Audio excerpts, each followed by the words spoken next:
শহরের আশ্রম চৌমুহনীর একটি নালা থেকে একটি মৃতদেহ উদ্ধার করে আগরতলা পূর্ব থানার পুলিশ। মৃত ব্যক্তির কোনো হদিশ জানতে পারেনি, তবে স্থানীয় কারো কারো মতে ওই এলাকারই নয়, যার ফলে চেনা যাচ্ছে না। এখনো পর্যন্ত কেউ খোঁজও করেনি। তবে ঘটনা শনিবার রাতের বেলা বলে তারা জানায়।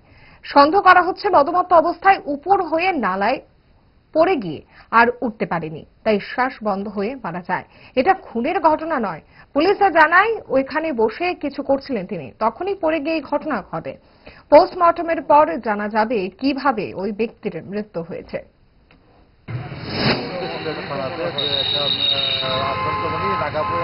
ড্রেনের মধ্যে একটা লোক পড়িয়া উপর দিয়ে পড়িয়া রয়েছে। খবর পাই আমরা আইসি আয়া এখানে তুলছি, তুলে দেখি এটা বয়স্ক একটা পুরুষ লোক মারা গেছে। তবু আমরা মানে মৃত্যু সঠিক জবাবের জন্য আমরা ময়নাতদন্ত লাগে আমরা জীবিকা পাঠাইছি। আপাতত পরিচয় পাওয়া যায়নি। মানে বয়স কিরকম হলো? বয়স অনুমানিক 60-এর কাছাকাছি। কি মনে হইতেছে দেখা প্রাথমিকভাবে? প্রাথমিকভাবে তো যা দেখলাম, এখানে ড্রেন আছে, ড্রেনের মধ্যে চেষ্টা করতে গেছিল, হয়তো পর্যায়ে মারা গেছে। তারপরেও আমরা